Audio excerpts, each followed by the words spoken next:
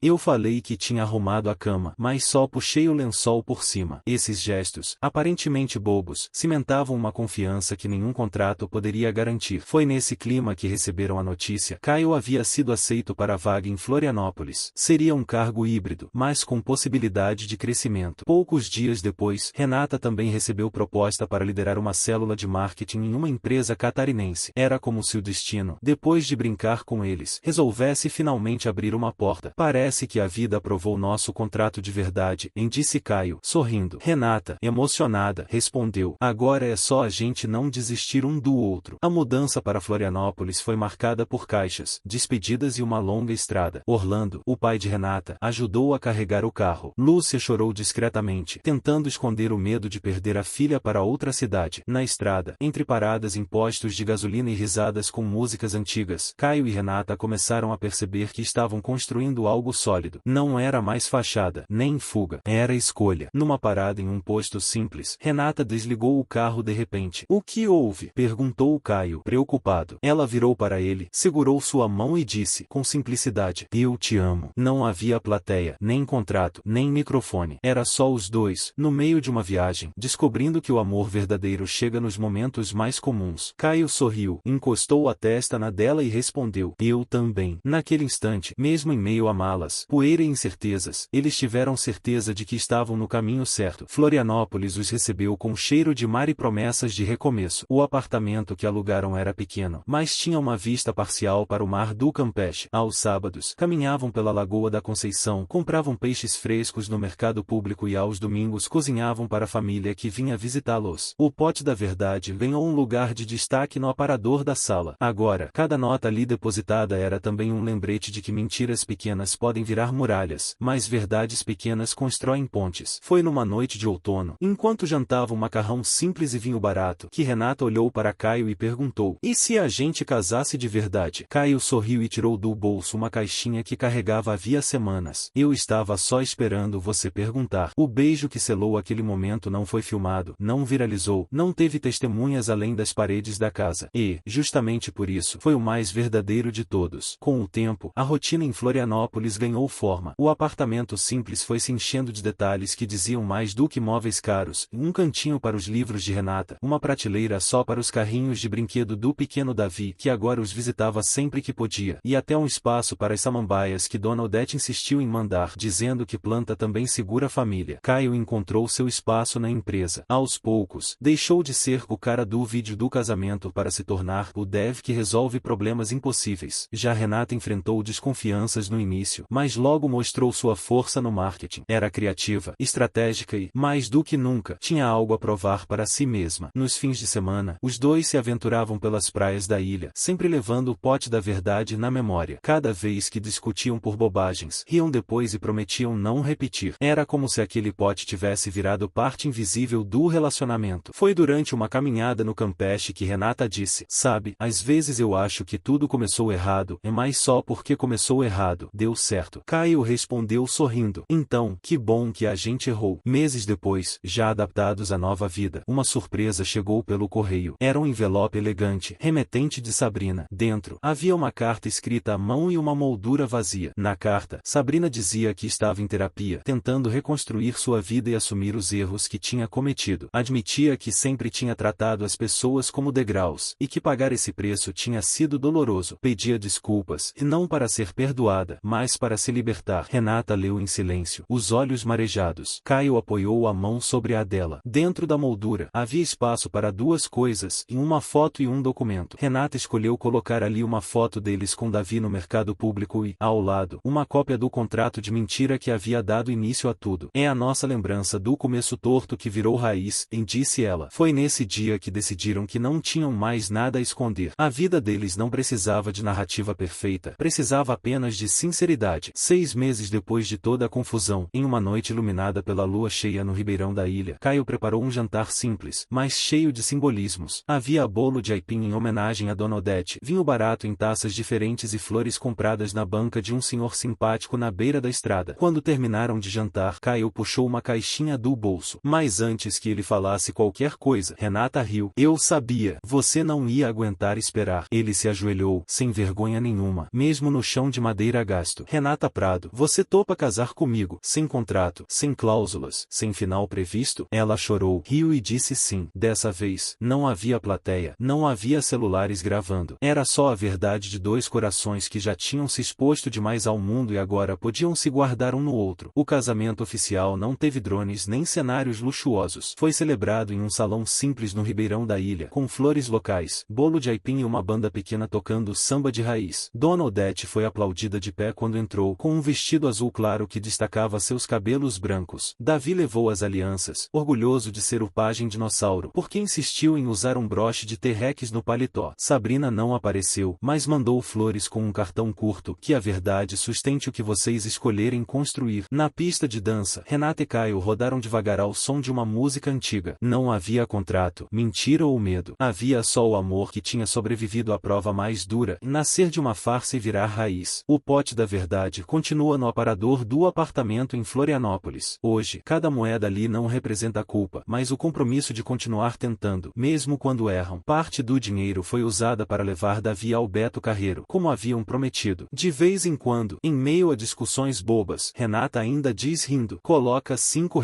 aí. E Caio responde, coloca você também. Se alguém pergunta quando, exatamente, o namoro começou de verdade, eles nunca respondem igual. Alguns juram que foi no dia do buquê, outros no café em Pinheiros. Mas, no fundo, eles sabem, começou quando decidiram ficar, mesmo com medo, mesmo com tudo contra. Porque, no fim, o amor verdadeiro não precisa de contratos nem plateias. Ele precisa apenas de duas pessoas dispostas a serem sinceras uma com a outra, e a pagar R$ 5 de vez em quando. A história de Caio e Renata é uma prova de que o amor pode começar de um jeito torto, com mentiras e contratos, mas é na verdade que ele cria raízes de verdade. A jornada deles mostra que, às vezes, a gente precisa se perder para se encontrar, e que a felicidade não está no palco, mas na honestidade de ser quem somos, ao lado de quem nos faz bem. Se você curtiu essa história, deixa seu like e comenta aqui embaixo o que você achou do final. E, claro, se inscreve no canal para acompanhar mais vídeos como esse. A gente se vê no próximo.